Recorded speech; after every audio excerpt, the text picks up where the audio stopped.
Bueno, aquí andamos. Muchas gracias que nos acompaña. Sitio abierto. Estamos a través de Radio Congreso, como todos los martes, jueves, de 10:30 de la mañana a 11:30 de la mañana en la hora del centro.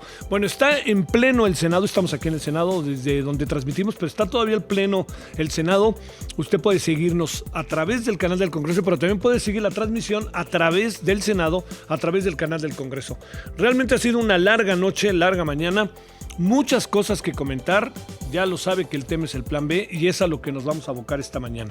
Bueno, algunas de las cosas que es importante ver es que ya se tomaron decisiones muy importantes que de alguna manera ratifican lo que venía de la Cámara de Diputados. Hay cambios y entonces la Cámara de Diputados tiene que ser la Cámara que va a recibirlo para hacer los respectivos cambios, aprobarlos, eso harán, y ya vendrá otra batalla que tendrán los partidos, irán a las cortes, irán a ver qué, y ya sabe, el antídoto contra lo que a usted le gusta o no le gusta tiene nombre y apellido, que es el voto.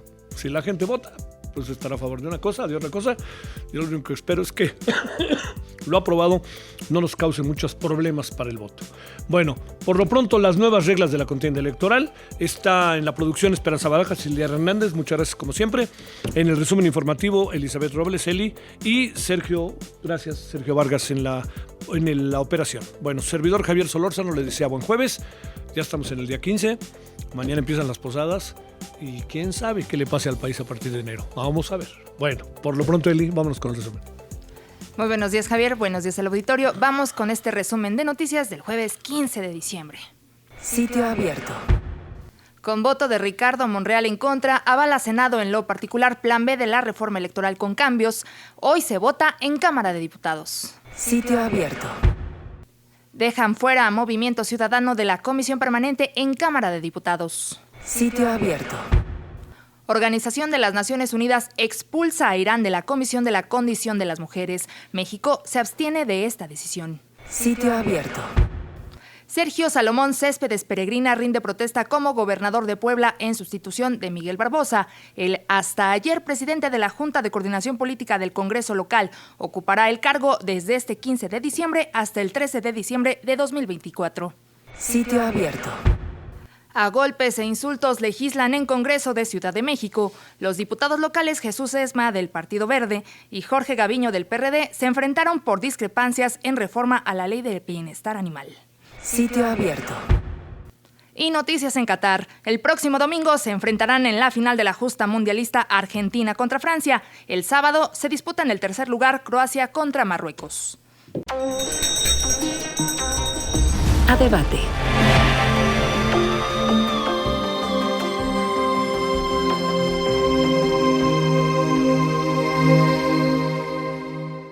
Gracias, Eli. Muchas gracias, Eli.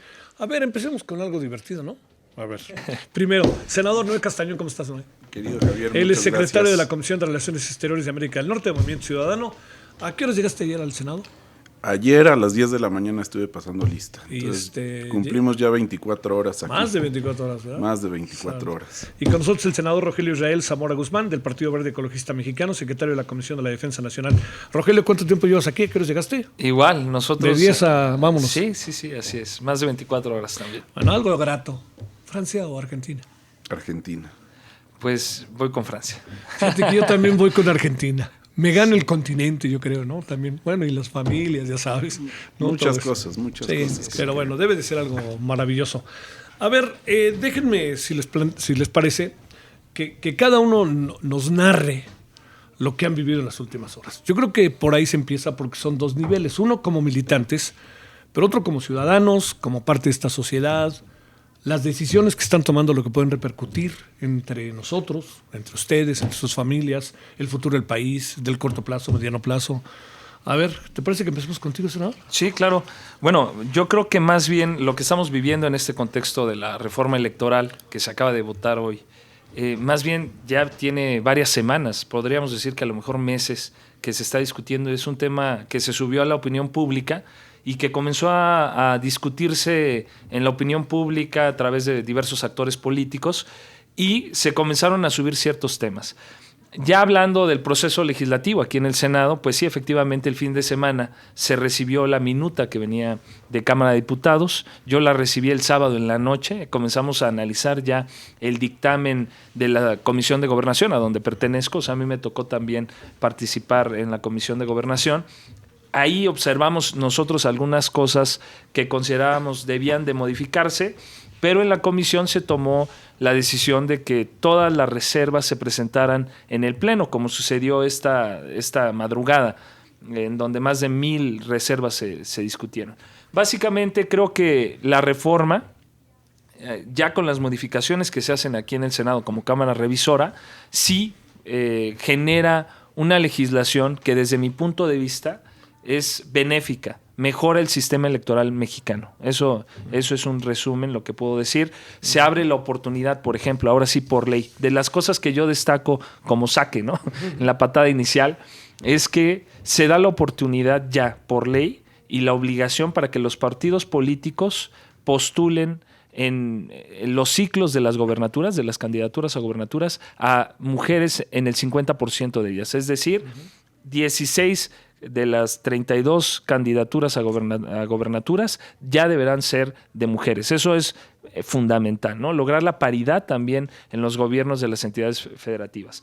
Otra cosa que se abre también es la posibilidad de que participen grupos vulnerables, personas con discapacidad, personas incluso migrantes, que para nosotros es muy importante el tema, también personas afromexicanas, personas de la diversidad sexual, etcétera.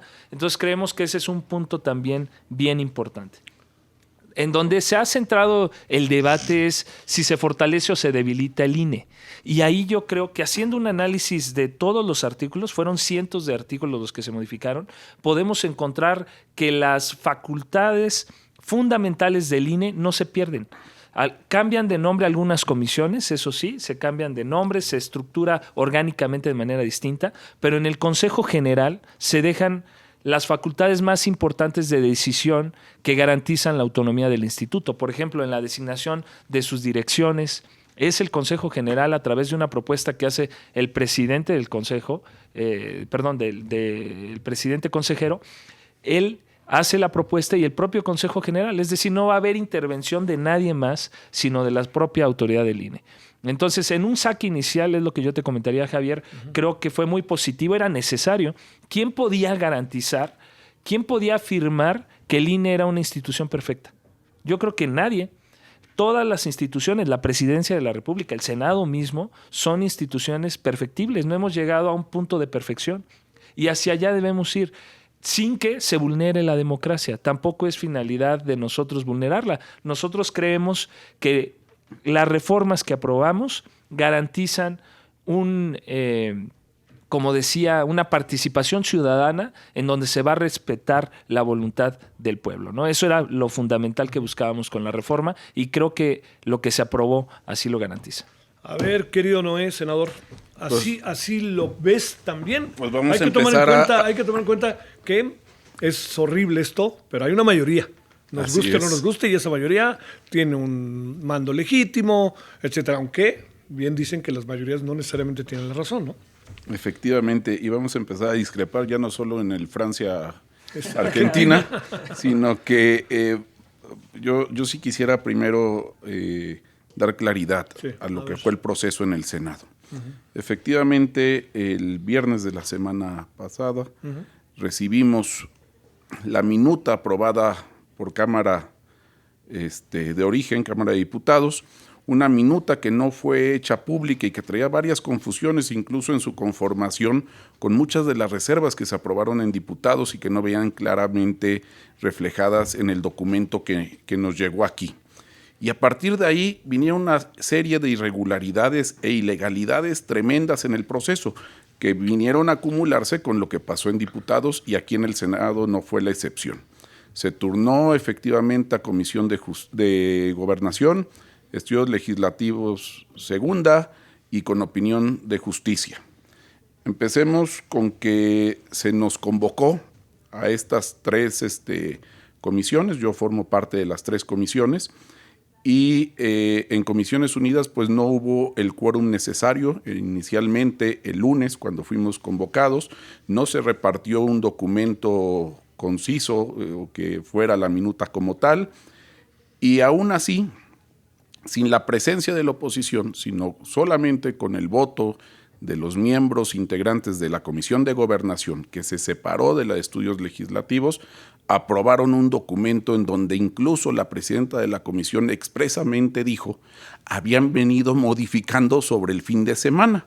Entonces llegamos a una comisión con un documento no claro, con modificaciones no claras y sin estar en Comisiones Unidas.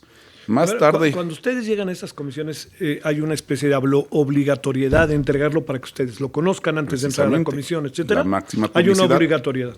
Así es. Pues esto no sucedió, pero además el documento que nos dieron, que no era claro, que era la minuta que llega de diputados, a afirmación manifiesta de la presidenta, llevó ciertas modificaciones hasta en tanto se discutió y se siguieron modificaciones con el voto aprobatorio del oficialismo, nada más en Comisión de Gobernación. Ese mismo día, lunes en la tarde, sesionó la Comisión de Estudios Legislativos segunda, separada ya de Gobernación, pues no ocurrió el quórum en la mañana, y de la misma manera se aprobó esta otra minuta con diversas modificaciones ya habidas, incluso después de la aprobación de la de Gobernación. Y si vamos a más, en las violaciones procesales que nos llevaron a lo que fue el día de ayer, empezar la discusión en pleno, también nunca hubo una opinión de la Comisión de Justicia, que si bien no es vinculatoria, pues sí era una parte del proceso que marca el reglamento. Ahora, entrándole ya a la materia de la propia minuta. A lo aprobado. A lo aprobado. Llegamos a pleno ayer con esta minuta muy desconocida, aprobada solamente por el oficialismo, la primera vez que en la historia de la construcción del andamiaje electoral en México se da una aprobación sin el consenso mayoritario ni el consenso de todas las fuerzas políticas. Fue imposición del grupo de gobierno y sus aliados. ¿Y por qué fue del grupo de gobierno y sus aliados? O sea, ahí hay muchas circunstancias, negociaciones que incluso denotan ciertos arreglos. Por ejemplo, en esta comisión que yo refería de Estudios Legislativos segunda, el Verde se abstiene en el voto y después ya una vez que se hacen ciertas adecuaciones en lo que es la transferencia de votos a los partidos que se coaligan, ya el Verde cambia su razón de ser y da voto aprobatorio a esta minuta modificada. Y bueno, pues ahí referencias simplemente de la prensa, que eran muchos de los amagos que traían los partidos aliados del oficialismo, Verde y PT, sobre esta facultad de transferencia de votos.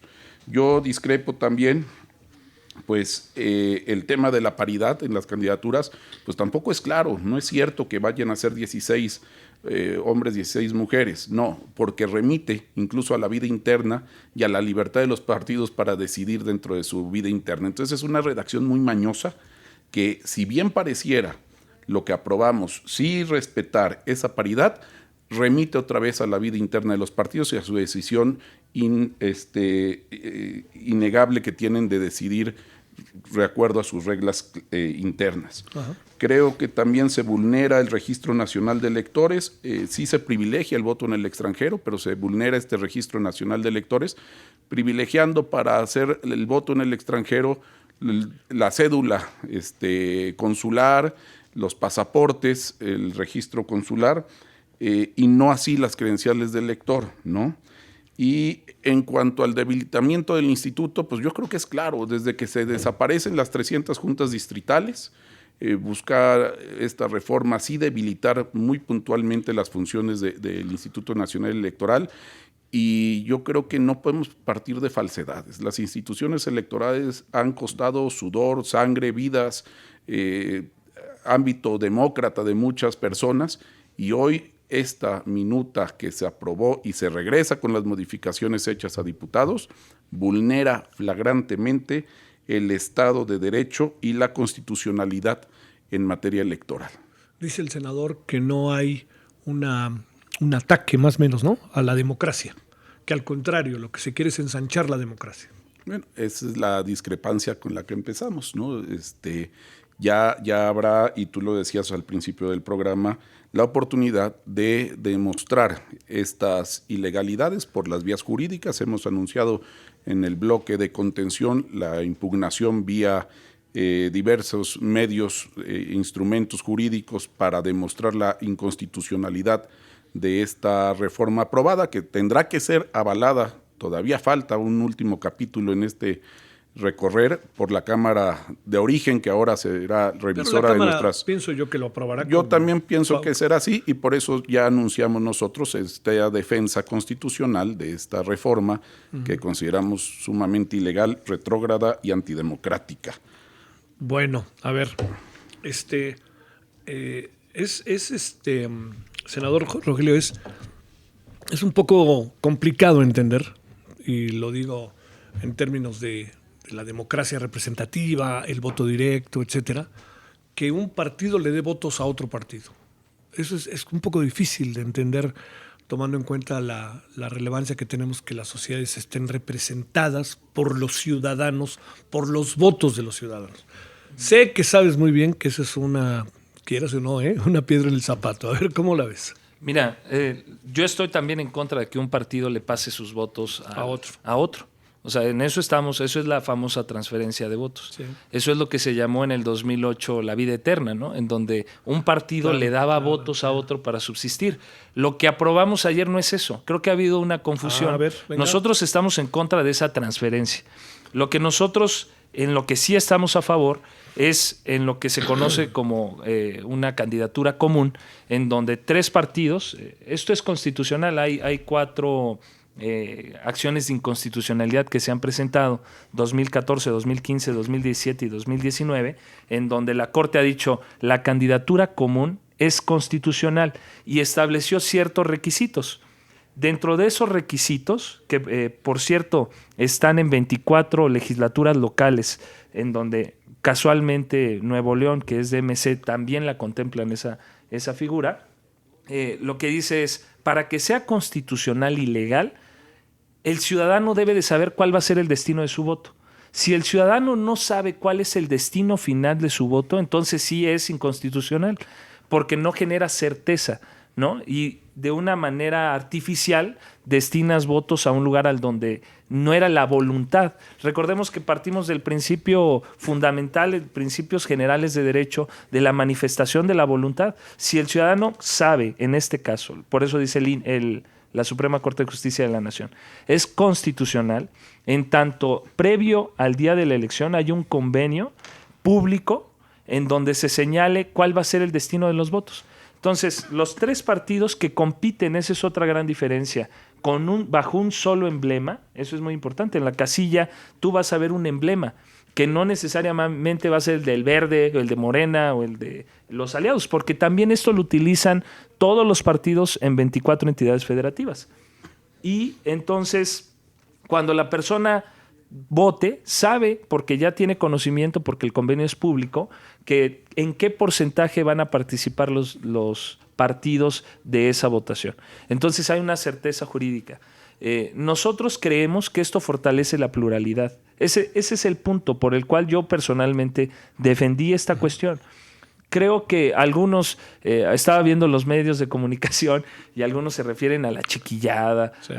Pero no podemos denostar de esa manera a las minorías. Eso es una palabra que denosta a las minorías. Algunos dicen, es que ¿por qué tenemos que pagar y mantener a los partidos? Bueno, porque tan solo el Verde, que por cierto no ha tenido la necesidad de que otros le transfieran votos para sobrevivir, el Partido Verde desde el 2009 a la fecha ha logrado tener los votos suficientes para cumplir con la ley, sí. Pero también tiene 3 millones de personas que coinciden con los valores, principios, etcétera, del Verde.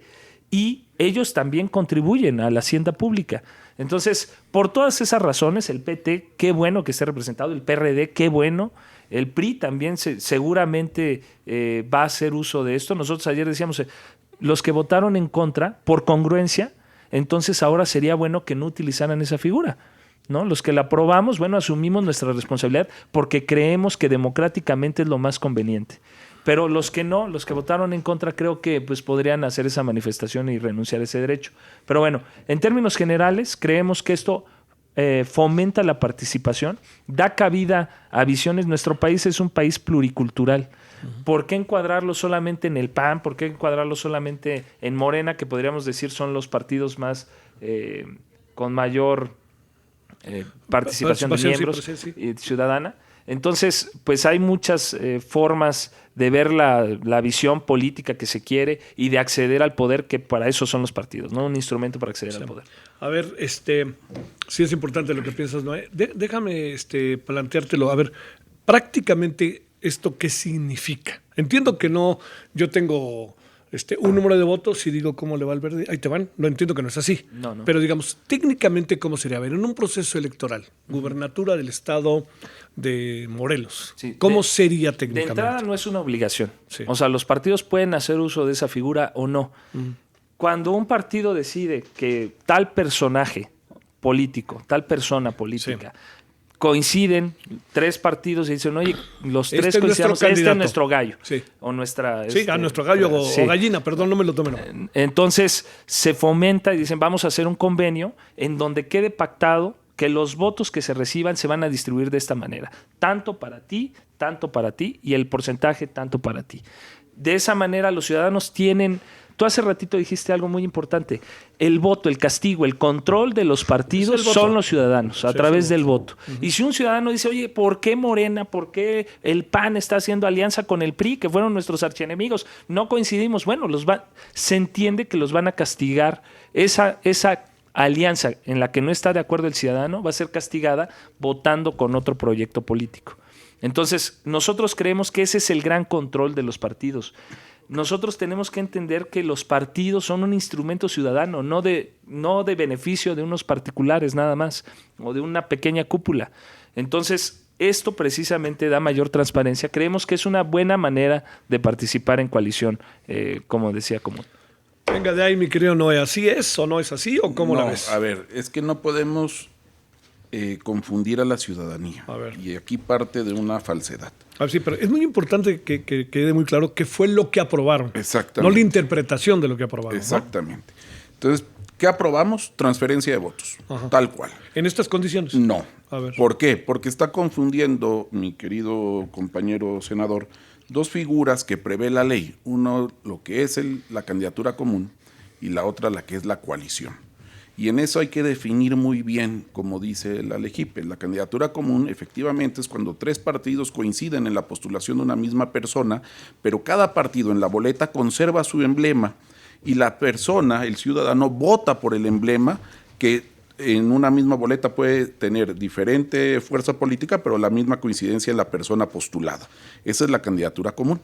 Y la coalición, que trae unas reglas especiales, es donde ya viene un conjunto de un nuevo logotipo, el conjunto de los 3 emblemas de partidos en torno a una misma persona, y es a donde se prohibió la transferencia de votos mediante convenio.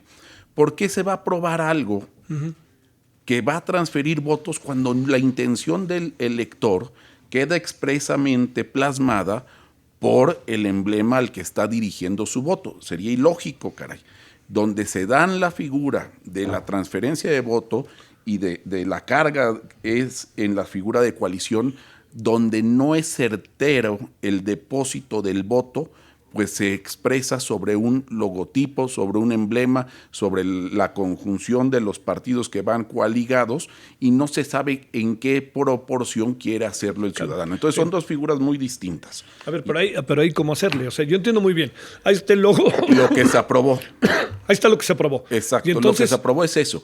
Son 3 partidos. Es un ejemplo. Son PT, Morena y 3, Verde. 4, los que sean. ¿Quién desde arriba decide estos son para ti, estos son para ti, estos son para mí? En el convenio de coalición se entre define. ellos. De entre 70, ellos 20, definirán cuánto vale y cuánto pesa en esa conjunción cada uno de los partidos, y es donde la voluntad de las 3 partes se da a una transferencia de votos. Sí, está complicado. No clara ni sujeta al propósito original del ciudadano, que expresa su voto directamente pero no tiene facultades para distinguir él, quiero poner 3 canicas para uno, 4 canicas para el otro y 5 para el otro. Esto se deja al arbitrio de los partidos y al convenio de coalición. ¿Qué es público? Claro que es público, pero limita el ejercicio del voto y es la forma en que se carga por fuerzas políticas mayores a estas fuerzas políticas que no tienen esa ascendencia. Déjame plantearte, no hay elementos,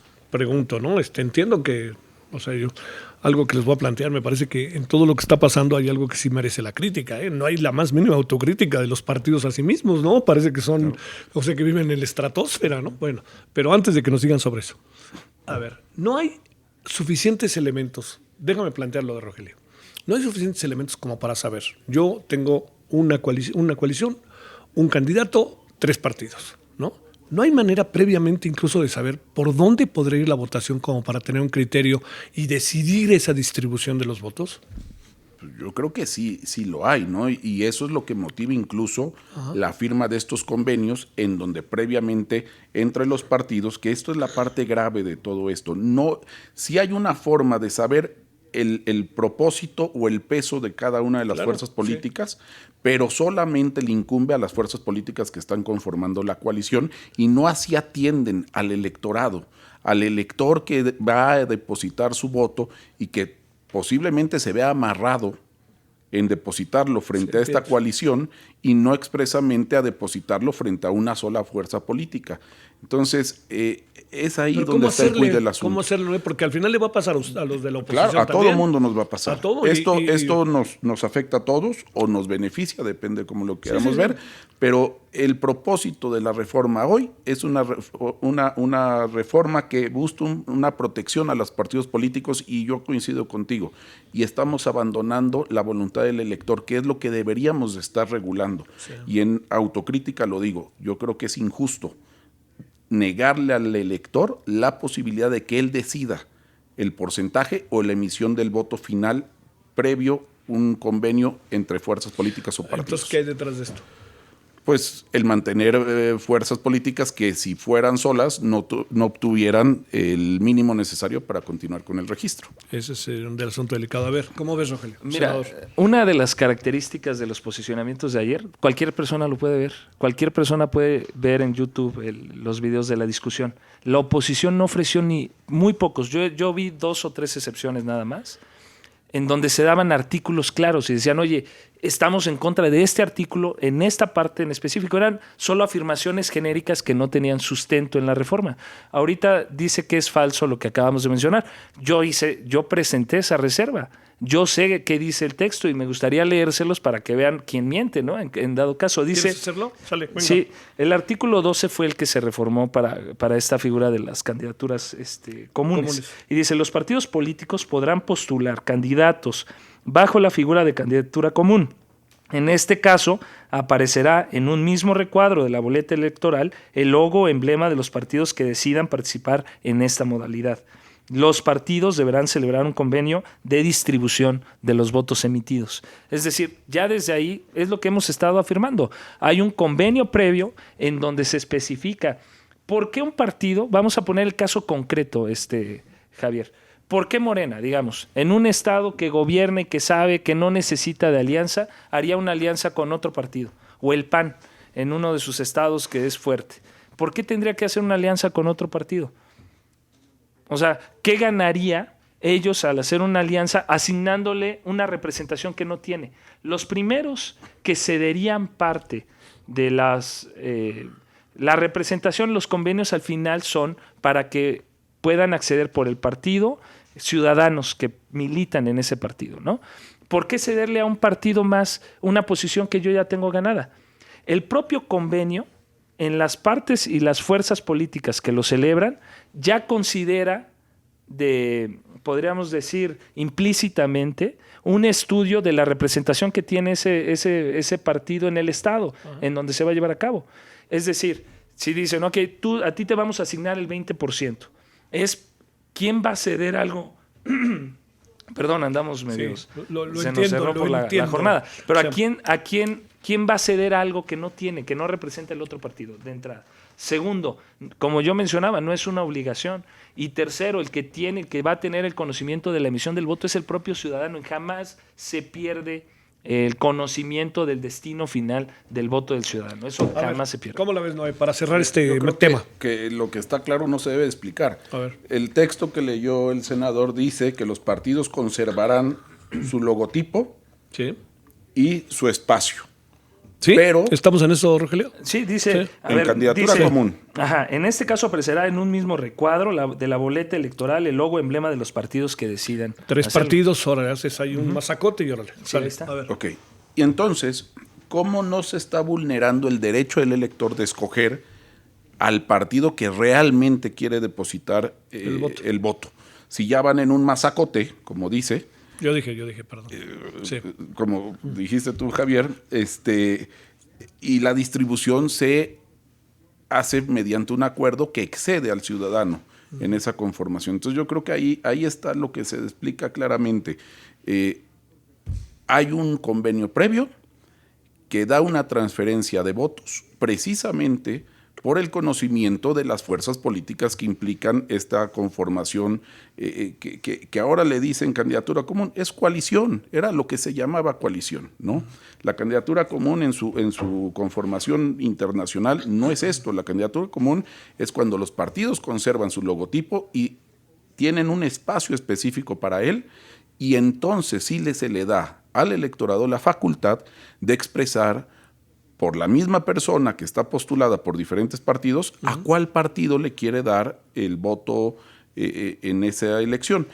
Y no depende del acuerdo previo de los partidos políticos en el reparto que puedan llegar a hacer. Es claro el texto. El acuerdo del reparto del voto se hace por los partidos y no por la voluntad del ciudadano expresada en el voto.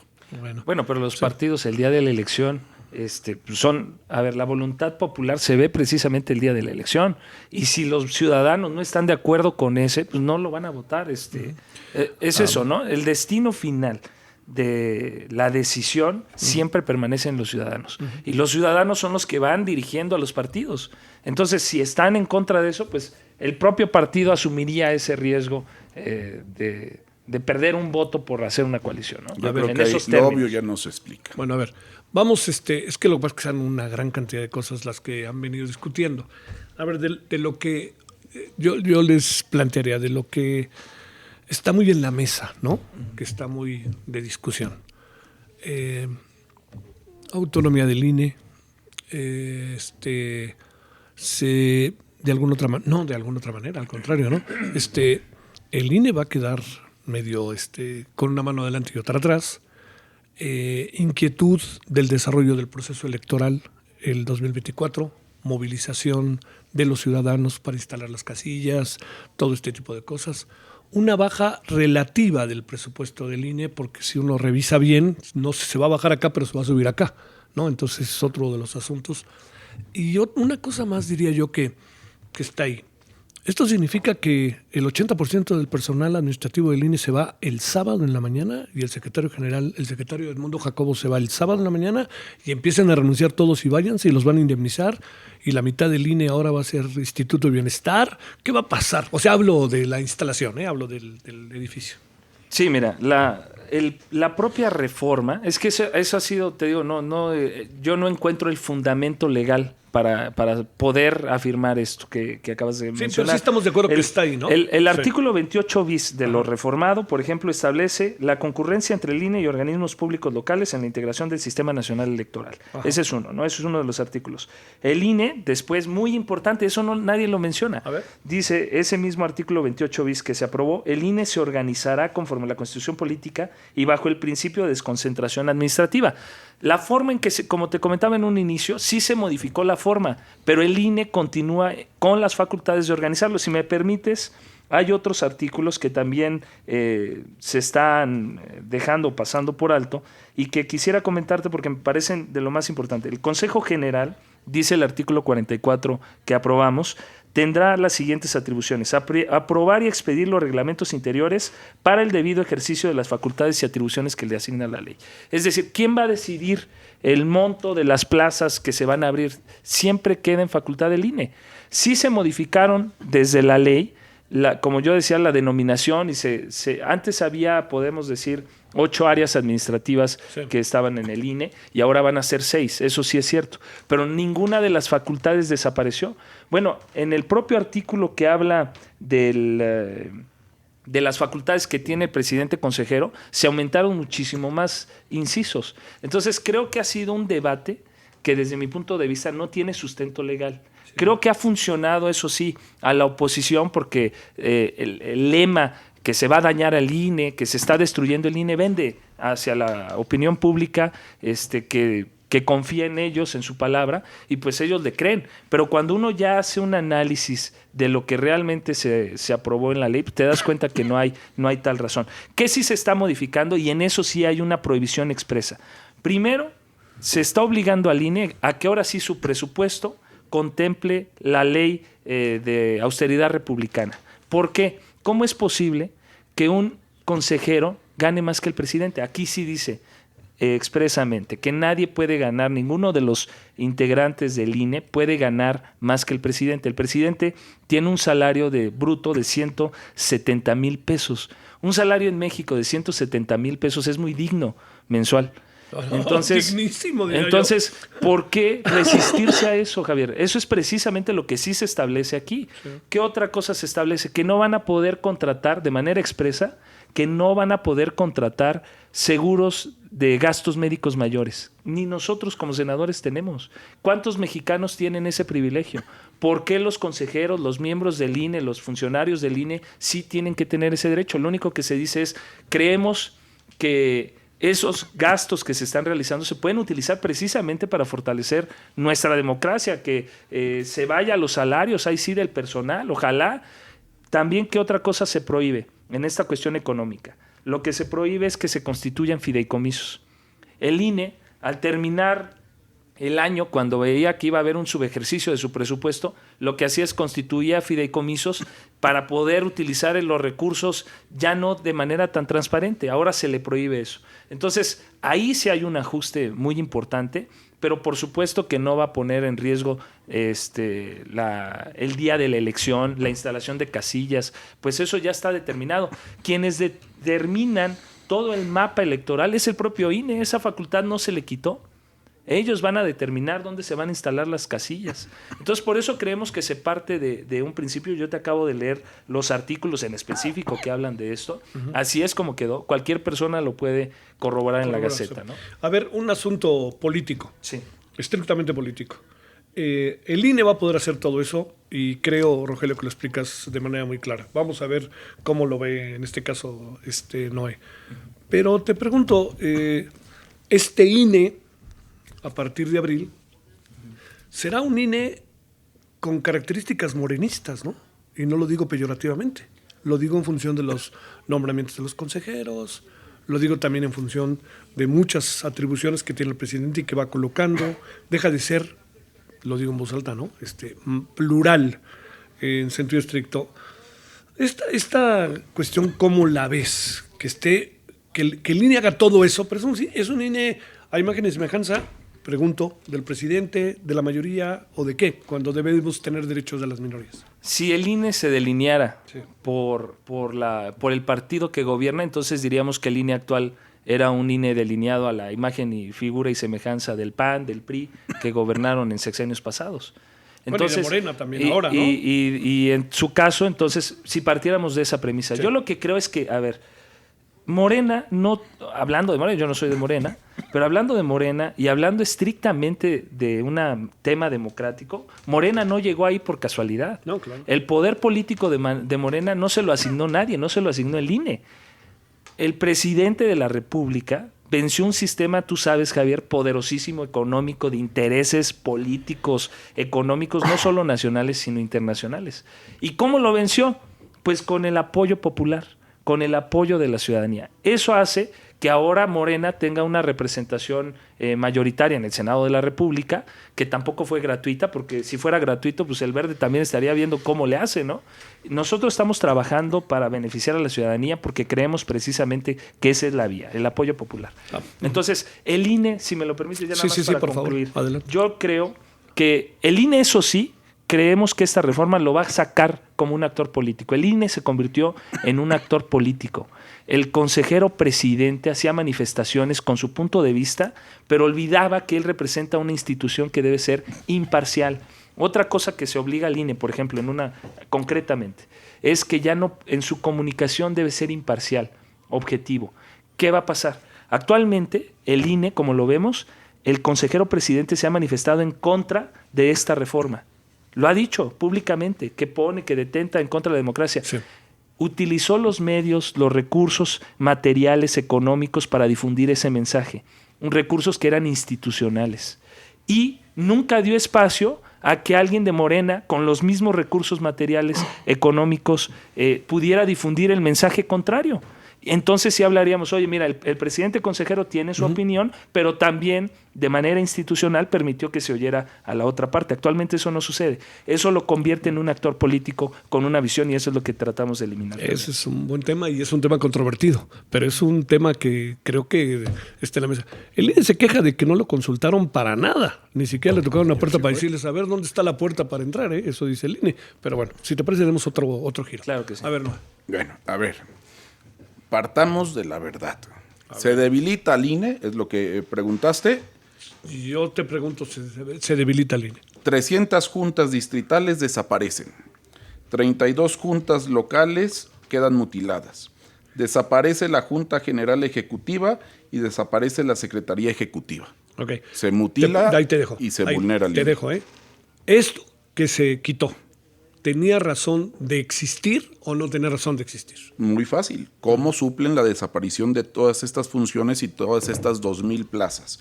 Creando a un vocal operativo que va a tener todas las funciones que realizaban las juntas distritales, las funciones que tenían las juntas locales y todas las funciones de la Junta General Ejecutiva. Materialmente va a ser imposible cumplir con las facultades que tenían todos estos órganos por los vocales operativos. Sí se vulnera al INE, sí se toca la estructura del INE y es una estructura que además, como lo hemos señalado en Movimiento Ciudadano, no debió haber sido en una reforma que, si bien podríamos entrar una reforma del Estado y una reforma en materia electoral, no debió haber sido en este momento, al final de un sexenio, en donde se va a poner a prueba todo este nuevo andamiaje electoral en la elección más importante que vamos a tener, que es la elección de 2024. Las reformas al Estado, las reformas electorales deben trazarse en el inicio de un gobierno, ponerse a prueba en la elección intermedia y ver cómo funciona. ¿Qué vamos a tener en esta elección de 2024 con este nuevo, si prevaleciera y no nos da la razón de la inconstitucionalidad como lo venimos señalando la Corte y los medios de impugnación? Ya presentaron, de hecho, ¿no? Creo que una impugnación, ¿no? A la Corte. Aún no, Aún no. porque Pensé que ya lo habían para hecho. que sea procedente tiene que haber firmeza en la determinación legislativa. Aprobación. Mientras no Sí, hay claro. nada que Adelante. impugnar. Pero sí ya la anunciamos, Sí. que iremos hasta las últimas consecuencias en las acciones de inconstitucionalidad y en los amparos. Y a lo que voy es eso, si se llega a aplicar esta reforma, esta nueva conformación del INE en el 2024, y vemos que no hay capacidad operativa con este nuevo andamiaje, ¿cómo vamos a dudar que sí se debilitó al sistema electoral? Claro que va a haber un debilitamiento. Si está saliendo las personas de las funciones que tienen hoy en su encargo, si es una institución que se ha venido conformando a través de los años, perfeccionando.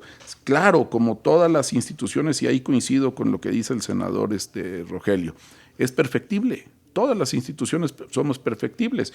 Incluso este propio Senado es perfectible. Podríamos eliminar, si no traemos estas transferencias de votos, podríamos eliminar a todas esas fuerzas políticas que realmente no tienen una representación y que la obtienen producto de esta transferencia, ¿no? Pero bueno, vamos a hablar del INE. sí hay una vulneración en su estructura, sí hay una vulneración económica para las funciones que va a tener, y evidentemente lo más grave, y tú lo dijiste en la parte final, el INE se ha quejado de algo que es real. Nunca se le consultó, pero no solo al INE no se le consultó, Javier, no se le consultó al Tribunal Electoral, que también se quiso incluso desaparecer, y que modificamos aquí vía reserva la sala especializada del Tribunal Electoral, pero sí se desaparecen las otras dos salas que, si bien no se echaron a andar, sí son necesarias dentro del sistema de impugnaciones que tiene el Tribunal Electoral del Poder Judicial de la Federación. Pero tampoco en esta reforma que toca derechos de migrantes de pueblos indígenas, tampoco se cumplió con la ley ni con la Constitución en facultad de consulta para los pueblos indígenas. Es decir, esta reforma sale del Poder Ejecutivo, es aprobada por el grupo mayoritario en el gobierno, no consensuada con la oposición, mucho menos consultadas las instituciones afectadas, ni siquiera se da garantía de audiencia en la conformación de esta aberración jurídica, y perdón que lo diga así, pero para mí es esto. Es lo que pienso, sí.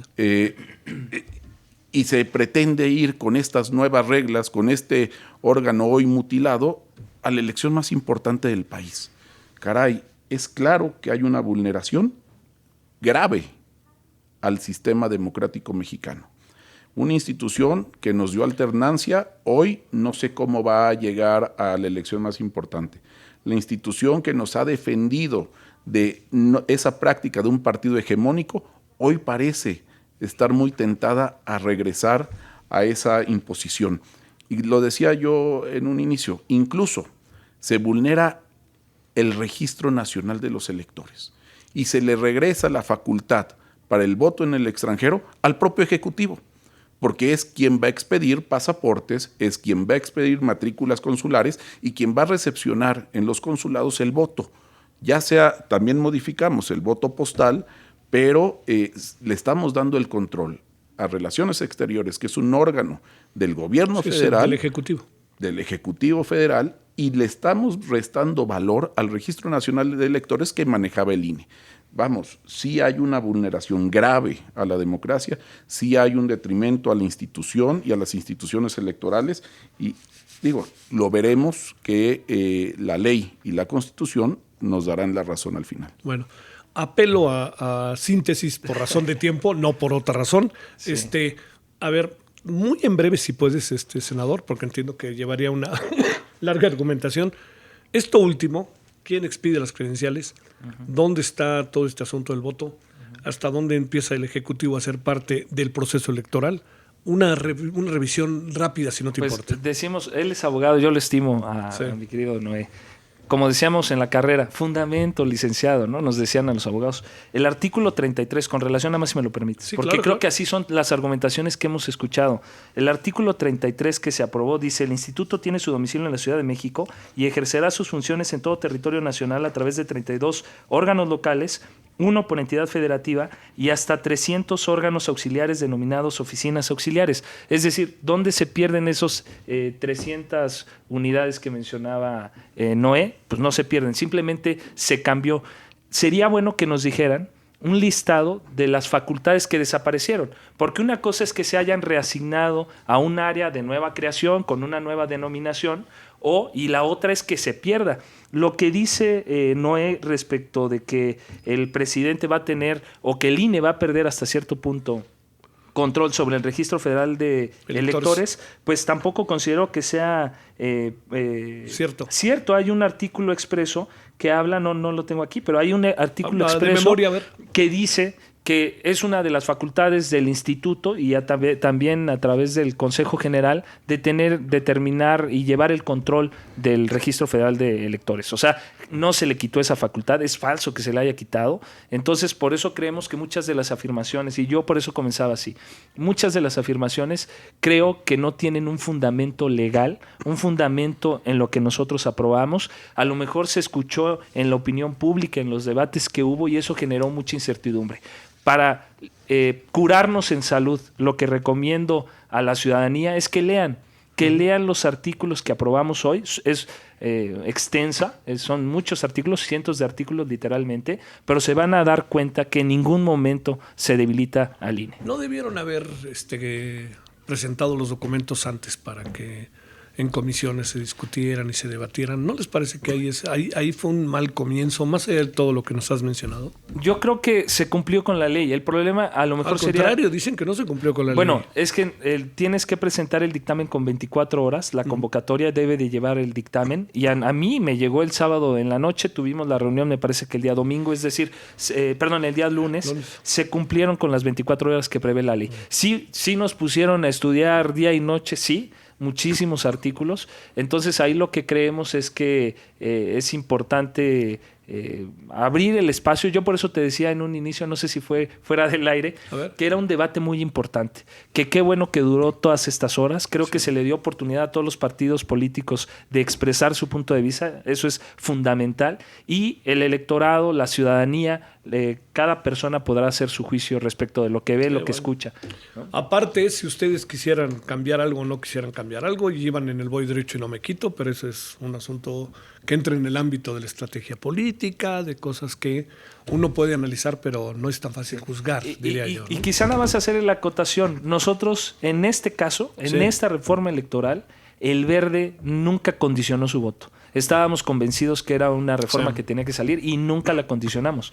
El hecho de que haya sido en abstención, bueno, es una cuestión que a lo mejor no se manejó el proyecto como yo te lo explicaba en un inicio, que la senadora Mónica solicitó como un método de trabajo que las reservas se presentaran acá. Entonces, si no se hizo ese método de trabajo en estudios legislativos segunda, entonces iba a ser difícil. Sale, bueno, terminamos, Noé. Pues terminamos. Y esperemos que no terminemos con el INE. Perdón, más bien, ¿no? quisiera replantearlo, porque la palabra terminamos no me acabó gustando. Concluimos, perdón. Sí, perdón. Concluimos y retomo ya la palabra terminamos. Ojalá no terminemos con el INE, porque aquí sí difiero bastante de todo lo que se ha argumentado. Sí hay un debilitamiento. A mí me llama mucho la atención y creo que tiene razón mi compañero Rogelio, que también le aprecio mucho y le reconozco. Sí se tiene que leer lo que estamos aprobando. La confusión que existe hoy deriva precisamente de estas remisiones a artículos aislados, a conveniencia, que reflejan no la realidad de la reforma. Y vaya, es lo que decíamos en el discurso. Si a nosotros mismos, los legisladores, se nos ha negado el acceso del documento que vamos a discutir y expresamente ha sido reconocido, a mí me llama la atención porque incluso Rogelio lo reconoce, se circula un documento el viernes, se modifica durante el fin de semana, se llega, no se modifica en el lunes y se modifica en sesión con reservas que no son conocidas previamente tampoco por los legisladores y las legisladoras. Vamos, bien a bien te puedo decir que yo dudo que haya algún legislador que conozca de manera integral lo que se aprobó hoy en el Senado. Te voy a dar un dato muy curioso, Javier, que pasó incluso por el mismo atropello en Cámara de Diputados con la aprobación de la minuta que nos llegó. Allá en Diputados incluso hubo reservas que se aprobaron para evitar la desaparición de la sala especializada. Y cuando nos llega la minuta, la sala especializada ya no estaba en la minuta. Entonces, hay reservas aprobadas en el proceso legislativo de la colegisladora que no lo reflejó la minuta que tuvimos. Yo no quiero pensar que nos vaya a pasar lo mismo. Con las reservas que hoy aprobamos, muchas reservas, yo las vi, por ejemplo, en el tema de transferencia de votos, hubo más de una reserva. Ambas se aprobaron, ambas podían tener contradicciones. No hay un texto claro de lo que estamos regresando a diputados, ¿no? Entonces, sí es muy complejo y en esta complejidad lo que hay que buscar es simplificarle al ciudadano que entienda lo que está pasando. Y lo que está pasando es eso. Si yo elimino dependencias, juntas distritales, juntas locales, las mutilo, desaparezco a la Secretaría Ejecutiva, pues no hay más. Es un debilitamiento pleno de la autoridad electoral y si yo le quito a esa autoridad electoral el control del registro de las credenciales y abro un nuevo control para la emisión del voto, como es la matrícula consular o el pasaporte, evidentemente estoy vulnerando la confiabilidad que se depositó en la conformación de este árbitro que hoy dista mucho de ser imparcial con este andamiaje que se le está aprobando. Bueno, como suele pasar, digo, evidentemente un asunto de tanta complejidad y de tanta controversia le falta para discutir. Yo les quiero agradecer que se hayan sentado en su agotamiento, pero en la necesidad imperiosa de comunicar, ¿no? Es joven, Noé. Siempre es un placer estar con Rogelio. Sí, sí. Hay cosas ahí que ustedes tendrán que analizar mejor que nadie. A mí me parece que los partidos siguen sin tener una autocrítica. Me parece que los partidos siguen sin tener una plena transparencia, que es algo que los ciudadanos quieren. Y me parece Totalmente algo todavía más delicado, que no es un fenómeno, me parece que propio de México, ¿no? ¿Qué representan los partidos, no? Al final, cuando uno ve quiénes son los militantes y cuando es el padrón de militantes, uno dice, ¿dónde andamos? Pero siguen siendo el instrumento, que eso es, ¿no?, lo que es más importante para el acceso al poder y la organización de la sociedad política, ¿no? Bueno, pues Seguiremos pendientes de tu llamado para seguir por en supuesto en que les esta hablaremos. Muchas Yo te gracias, quiero agradecer Javier. mucho, en verdad, senador. El Gracias, senador señor. Rogelio Israel Zamora Guzmán, del Partido Verde. Muchas gracias, en verdad. Gracias, Javier. Es un gusto, ¿eh? Y un placer estar contigo. Al contrario, el gusto ha sido mío, Noé. De nuevo, muchas gracias. Gracias, Javier. Noé Castañón es secretario de Comisión de Relaciones Exteriores de América del Norte, de Movimiento Ciudadano. Pero aquí, créame, eso de las comisiones pasó a segundo plano. Era un debate en donde, sin importar la comisión, todos estaban involucrados, ¿no? Que eso es lo importante. Gracias. Gracias. Bueno, muchas gracias en nombre de Esperanza Barajas y Liliana Hernández en la producción, en el resumen Eli Robles y en la operación Sergio Vargas. Su servidor Javier Solórzano les espera próximo martes 10:30, sitio abierto Radio Congreso. Adiós.